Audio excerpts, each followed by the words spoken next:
Well, it's projected that by 2030, Canberra's population will have reached almost 500,000 people. There's no doubt the city is undergoing tremendous change and growth, but it's undergoing demographic change as well. What do we know about how much Canberra has changed already? Well, helping us with that, today the Australian Bureau of Statistics has released some new data about Australia's regional populations, both by age and gender.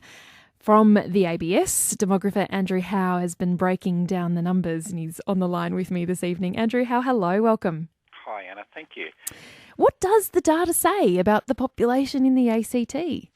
Yeah, interesting stuff. Well, I think it's interesting that in terms Always. of those regional breakdowns of population. So the processes take a few months to work out what's happening at the state level, territory level, then break those down. So today we've released more detailed regional population figures for Canberra and all parts of the country. And I guess the headline figure for Canberra is that Bonner, up there in Gungahlin, is the suburb that is highest in terms of the proportion of its population aged under 15. So highest in terms not just for Canberra but for the country, with almost a third of Bonner's population last year aged under 15. In terms of capital city populations, there are younger populations in other parts of the country. So that suggests that absolutely well and truly the shift of young families in Canberra has definitely moved south to north. Yeah, definitely. Look, over the past 20 or so years, we've had Gungahlin as being where most of the growth is happening in Canberra.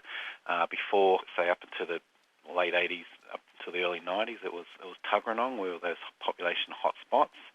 And even though we're talking about compositions of populations now, what areas have the most proportions of children, that generally reflects what are the high growth areas, those areas with cheaper housing and easier for younger families, consequently families with young children, to move into. What else jumps out at you in this data, Andrew Howe? What else is it telling you about the way that Canberra is changing?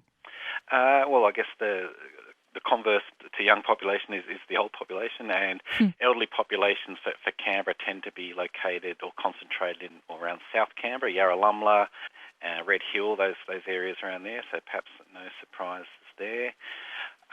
When we talk about the working age population, or traditionally that working age as being 15 to 64, a very broad age group there. Again, it's a Canberra region which officially stands out as the highest in the country in terms of the adult population as a proportion of total population, and that is Acton. And that's, of course, because Acton is where the ANU student population lives. So it's a very unique suburb in terms of its demographics compared to other parts of capital cities where you don't tend to have such a highly concentrated university population there. Yeah, Andrew Howe is with us. He's a demographer at the Australian Bureau of Statistics, which has released some new regional data or population data breakdowns today. Andrew, is that part of what makes the ACT stand out in this respect, that we are a more concentrated population in some regards overall? Sure, yeah. What's interesting about Canberra is the unique nature of those growth areas and the town centres, basically. So back in the 70s, it was Belconnen, which was the hotspot.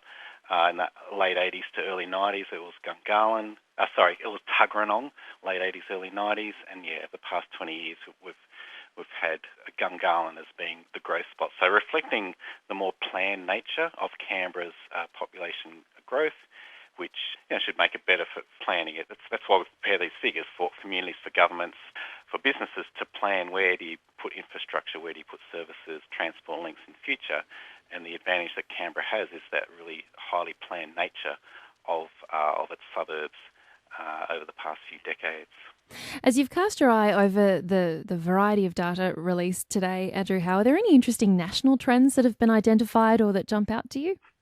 Going back to the proportion of children, those areas which have the highest proportions of children in capital cities, it's again those outer suburbs, the outer southwest of Sydney, outer west of Melbourne has the highest proportions of children. And it's valuable data in terms of it's telling us where we need to plan for education services for young children, for example, but also transport links and so forth for those young populations, whereas the inner cities, for example, attracting young adults and who tend to be closer to their places of work. So there's different transport and infrastructure needed for those inner city populations. Really interesting to get a bit of a breakdown of how our city is changing. Andrew Howe, thank you so much. No worries. Thank you. Andrew Howe is a demographer with the Australian Bureau of Statistics.